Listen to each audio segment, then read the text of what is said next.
दुर्मुखसमारम्भां वाग्भटाचार्यमध्यमाम् अस्मदाचार्यपर्यन्तां वन्दे गुरुपरम्पराम्. So, Namaskaram and good morning to all of you.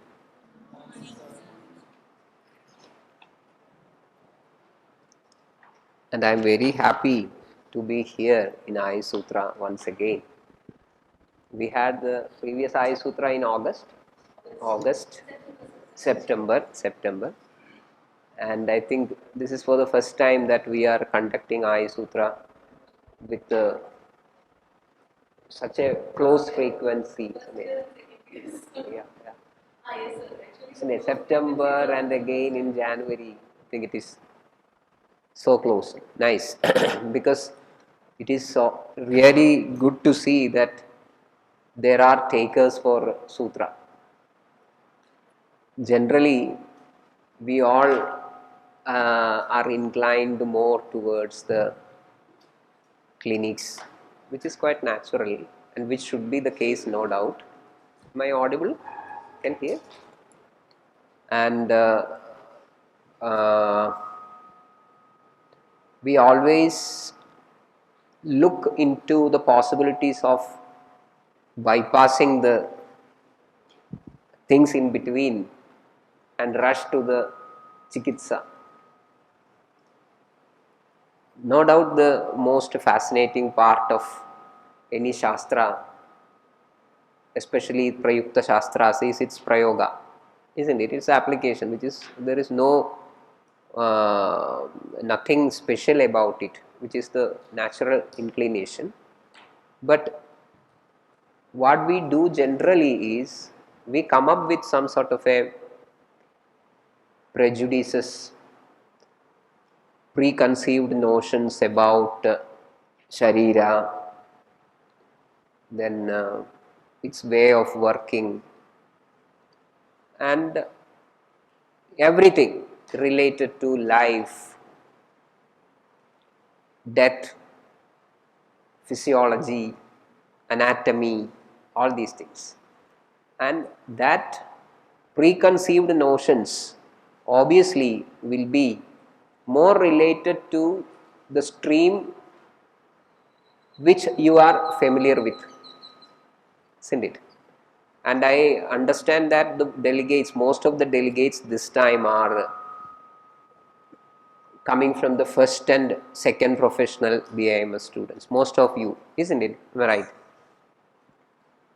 So obviously this first and second year is the most important years, I would say, especially the first year. How many first year students? Very good. Because first year students are supposed to be the one in which, one who are in their formative years. All professions are the formative years of a Vaidya, but especially the first year is supposed to be the most important one, because that is the period where you are supposed to decondition yourself, isn't it? We all come with a lot of knowledge, information, as I told earlier about the Sharira, Arogya, Roga, then Kriya, Rajana, all these things.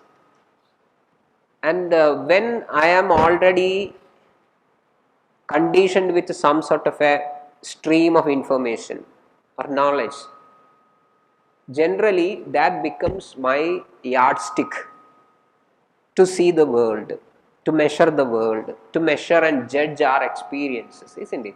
It's quite natural. See, if I am conditioned with the, say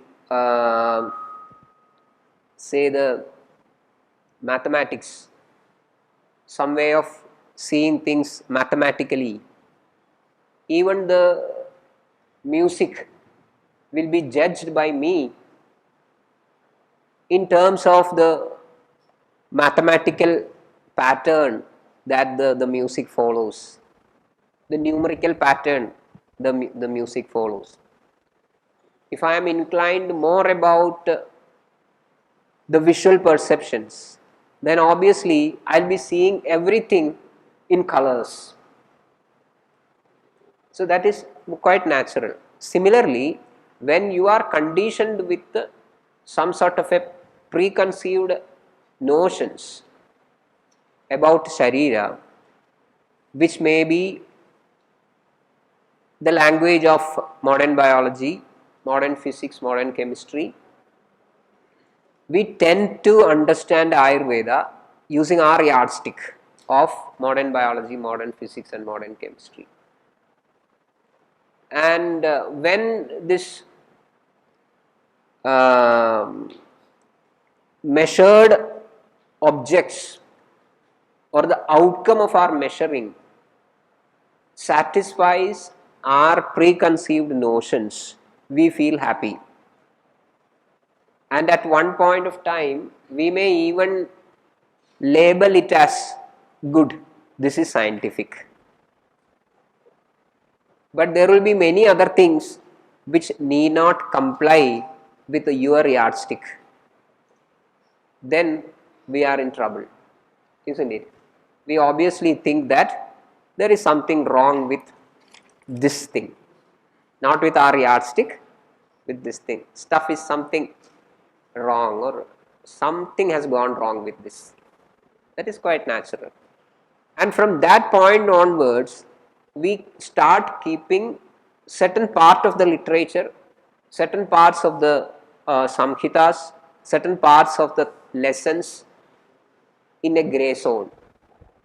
These need not be right, needs further evaluation. We don't think that it is true. Could be a story, isn't it? So that aspect of putting things into the grey zone should be cleared in the beginning itself, in the formative years itself. Because unlike many other professional branches, wherein what you learn in the beginning, the first years or the second year, will become immediately out of date or obsolete. And by the time you reach the final profession or the final year, most of the things which you have started with in the first year will be outdated. So you need not carry the entire stuff with you through the years, over the professions. When you reach the final year, you will have to gain the fresh information. You will have to go through the fresh literature. Then only you will be updated. But in Ayurveda, or in most of the traditional knowledge systems, it is not like that. You are carrying forward whatever you have learned every day. And you cannot go further if you have not carried forward what you have learned yesterday.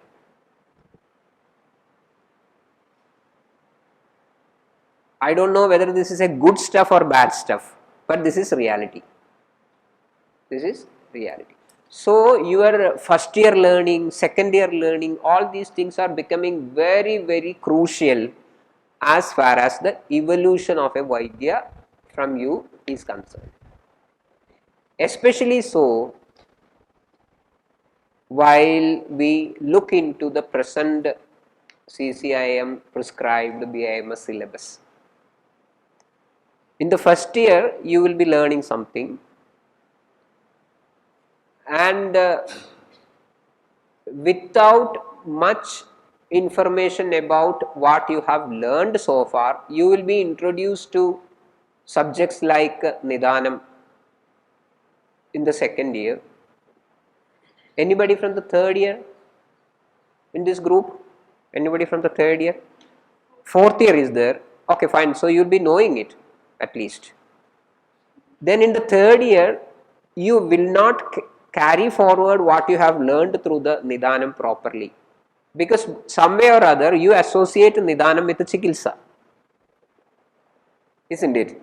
Nidanam you associate with Chikilsa. In the third year, you will not learn Chikilsa. That means Samanya Chikitsa you will not learn. Instead, you will be exposed to two specialities or super specialities or three even. That means Prasuti, Kaumaram and Agada Tantram. Agada Tantram is supposed to be a non-clinical subject these days, interestingly, which is another fun. Okay, whatever it is. So, without being exposed to Samanya Chikitsa, you will be learning Vishesha Chikitsa of certain branches, certain Angas in the third year. And due to the pressure of the syllabus, you will not be ever reminded about the Nidhanam what you have learned in the second profession. Then in the fourth profession, you are christened into the Kaya Chikitsa, Panchakarma, Shalya, Shalakya. By this time, you have left your Nidhanam completely behind. So, you will never ever be forced to or reminded to or asked to connect the Nidhanam with the Chikitsa. So, overall, you mess up with the things and you end up in a tragedy. Getting my point? This is what is going to happen. I am telling you the truth. You can discuss about this thing about with the fourth year students. So, what is the remedy? The blame game is not going to work anywhere. This CCM is not fair. This Ayush is not fair. It makes no sense. We have to find out what is fair, what is good, what is worth pursuing. So, we have to strategize things ourselves, no other way. And that strategy is, number one, to have a solid, a pakka knowledge about the Sutra Sthanam. No compromise knowledge, not information. I am using the word knowledge. There is a big difference between knowledge and information. Isn't it? Isn't it? So, have a thorough understanding of the Sutra Sthana and never get disconnected with what you have in Sutra Sthana. Never get disconnected. Make it a tapas that you learn Sutra Sthana every day.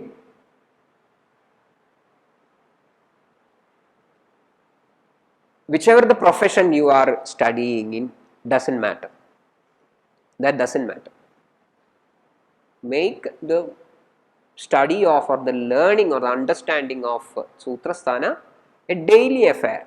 365, only 365 days a year. Do it every day. Then you will be finding the connection of the principles into the practice, whichever the branch is, whichever the speciality is, it doesn't matter. So, I think this AyuSUTRA, especially for the beginners, the first year students, second year students, is so crucial. I don't know to what extent we will be able to cover the subjects, doesn't matter. And don't expect somebody to come and teach us everything in a very short period of time, because learning is a lifetime process, it's a continuous process. But getting initiated into a track is more important. So, that initiation you will be getting with the AyuSUTRA. That is the best part of it and that is the most beautiful part of it. So, enjoy it. Right. Last time when we were here for the AyuSUTRA, there were many practitioners, senior students and everything. So, I was asked to, or I was forced to explain Ayushkamiyam and everything in a clinical perspective. But now I think it will make no sense. So, I will be trying to focus more on the first chapter and the allied ones, and I will try to explain what could be the best for your understanding, and at any point time anybody can raise your hand and ask, please stop, explain it once again. We do not understand. Because if you do not understand this, there is no meaning in moving forward. Right.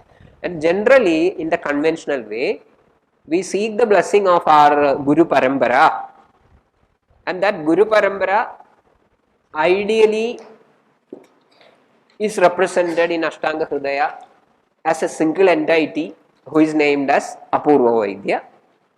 Apurva Vaidya. So that we will just have a chanting of that Apurva Vaidya first, all together, right? And then we will come up to the topic.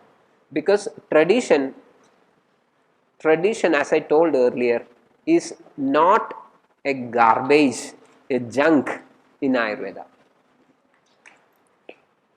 Tradition is not a junk.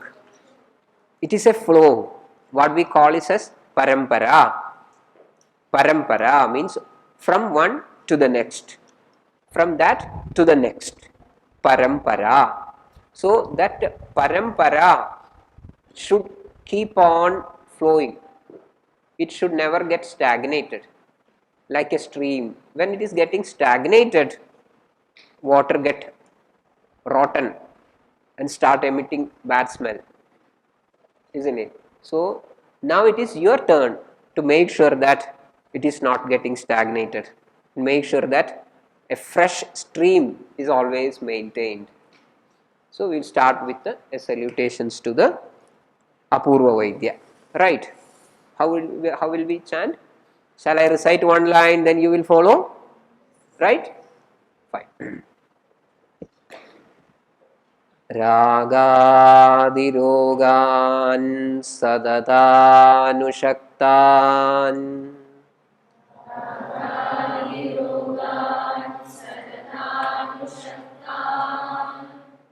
Asheshakaya prasrudanasheshan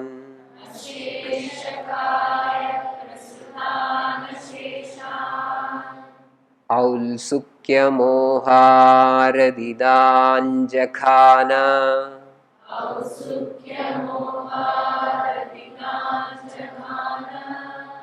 Yo Purva Vaidyaya Namostu Tasmai.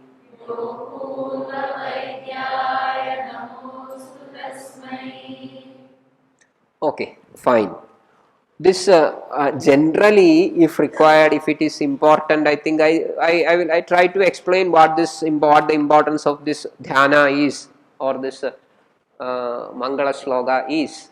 But I think if somebody has already familiar with it, I think it is not of much use. But I will just tell you what this thing, why this thing is important. This stuff is important, because we are offering our salutations to a person or an entity, a Vigraham, a Murti, who is named as Apurva Vaidya.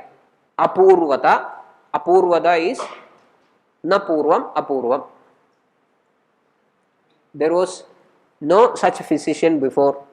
This is the only person, this is the only Vaidya whom we know, and we call him Apurva Vaidya because nobody existed beforehand who is as equipped, as efficient, as proficient as this Vaidya. So what is that reason behind this sort of a salutation or this sort of a Apurvata? Then we find many things. He was such a efficient Vaidya that he conquered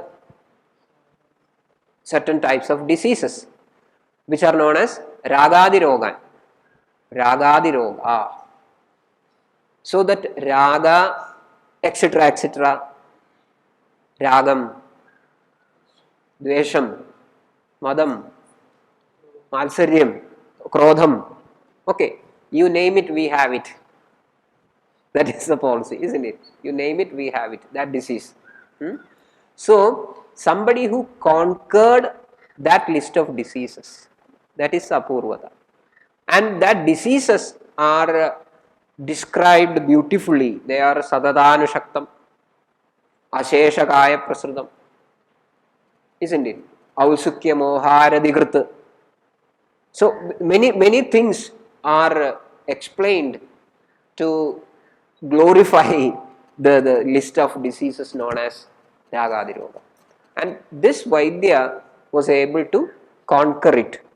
So generally, if somebody conquered a disease forever, the next people will not be affected by that Roga, that Vyadhis. But that does not has happened, isn't it?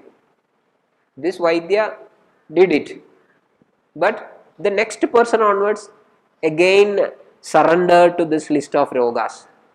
Then what is the meaning of he conquered it? What is the meaning? We conquered smallpox. Humanity conquered smallpox. That means once that has happened, no other fellow is affected with smallpox. We conquered polio. That means no other fellow is affected by polio. This Apurva Vaidya conquered Ragadirogan. So no other fellow should be affected by Ragadirogan. That has happened really? Then what is the meaning of this sloka? Carried on to conquer the Raga. Yes, he showed the method.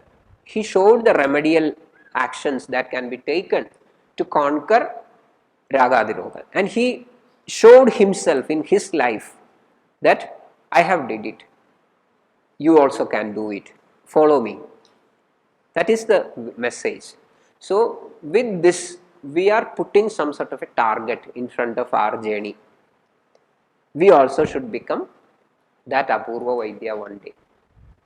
So every day, please recite this sloka before starting your learning, because that sets and reminds you that you have set a goal for you. Got my point? So recite this sloka every day before learning starts. That is the beauty. Okay, then I think we will just follow through the slokas listed in AyuSUTRA. That is that English translation, I think. Ideal should be the Samhita. No problem. There will be many commentaries and everything which can be put an underline or discussed later or like that. No problem. Okay. So adhada AyuSkamiyam nama adhyayam vyakhyasyaamaha idihasmahuratreyadayo maharshayaha. So we are going to learn something. I am not going to explain why this adha, ataha, what is the meaning of adha, ata, all these things which you all will be familiar with. Anyway, that is very important, because again that puts us under some sort of a responsibility of acquiring some prescribed set of streams of knowledge before learning or before starting the learning of Ayurveda. Generally, it is told that Kanadam Paniniyam cha Sarva Shastropakarakam. Kanadam Paniniyam cha Sarva Shastropakarakam. Of which Kanadam is Vaisheshikam, Paniniyam is Vyakaranam. I don't know to what extent you will be able to understand the Vyakaranam to its full strength or its full capacity, because it is an ocean. So after learning the Vyakaranam fully, we can start learning Ayurveda. I think need not be a practical option these days in our conventional way of getting admitted to Ayurveda and everything. But at least after getting enrolled to be AMS, it will be good to put some effort to understand at least the basic Sanskrit, so that you will be able to go through the original work.